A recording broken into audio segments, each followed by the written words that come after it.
Hi, I'm Moby, and I'm here in Lima, and hopefully I'll see you tonight at my concert here. Well, I've been to Peru one time before this, but only in the airport.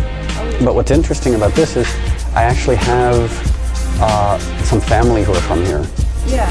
My cousin, she got married to a Peruvian man, and his whole family have moved to New York State. So, and it's very interesting because she's really, really tall, and he's really, really short. He's Peruvian. He's Peruvian, yeah. Okay. And he's very, very short, and she, like, even for a blonde American, she's very tall, and even for a dark Peruvian, he's very short. So the two of them next to each other, she's about this much taller than him. So they started making babies, and no one has any idea what these kids are going to look like. Well, the first time I heard about Peru, my uncle is from Argentina, and he used to be a photographer for National Geographic. And so he was sent here in 1973 to do a photojournalist story on Machu Picchu. And so I remember he and his wife came back and they showed us all the pictures they had taken. And they basically spent about a month in Peru, you know, just traveling, you know, whether it's going along the coast or in the jungle or in the Andes. So that's what mainly I know about Peru, is from him coming back with all of these photographs. Well, I would love to be a tourist in Peru. The problem is we have a show in Brasilia 2 days from now. Okay. So my hope is that maybe at some point I'll be able to come back and spend more time here.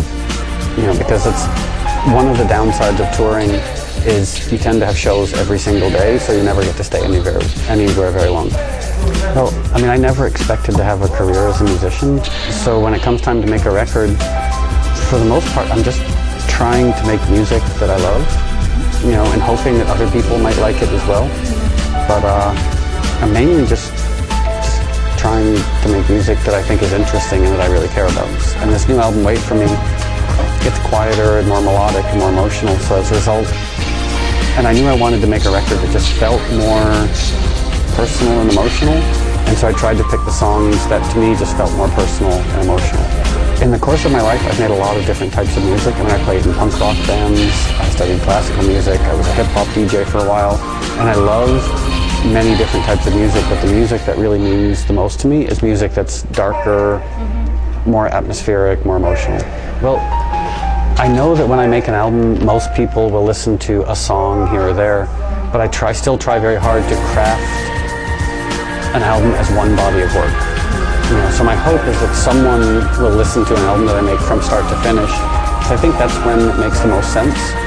And there's something nice about handing your time over to a writer or to a filmmaker or to a musician, and whether it's for an hour or 2 hours or however long, just sort of giving yourself over to their creative vision. I mean, I love doing that with my favorite musicians and my favorite writers. Well, the show that we're doing tonight it's basically a greatest hits set.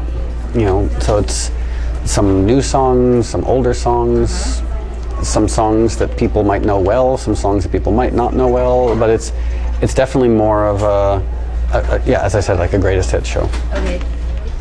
So I work on a lot of different causes, everything from environmental issues to animal welfare issues to political issues. I work very closely with an organization called the Institute for Music and Neurologic Function. It's a music therapy organization in New York. I try to help out whoever I can and wherever I can. Some people pick one thing to focus on, and for me, I just try to do whatever I can in my own very small way to make the world a better place. Hola, soy Moby y estás viendo comercio.pe.